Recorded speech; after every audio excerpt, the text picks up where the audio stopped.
وعن جندب بن عبد الله رضي الله تعالى عنه قال كنا مع النبي صلى الله عليه وسلم نحن فتيان حزاورة فتعلمنا الإيمان قبل أن نتعلم القرآن ثم تعلمنا القرآن فازددنا به إيمانا।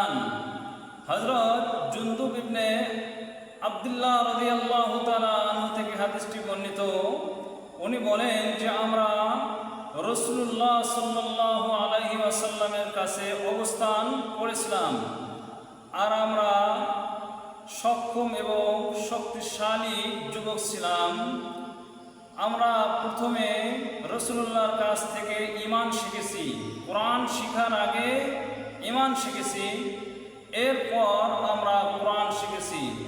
ঈমান শিখার পর কোরআন শিখার কারণে এই কোরআনের বরকতে আল্লাহ তাআলা আমাদের ঈমানের পাওয়ার বাড়িয়ে দিয়েছে, অর্থাৎ আমাদের ঈমান বেড়ে গিয়েছে।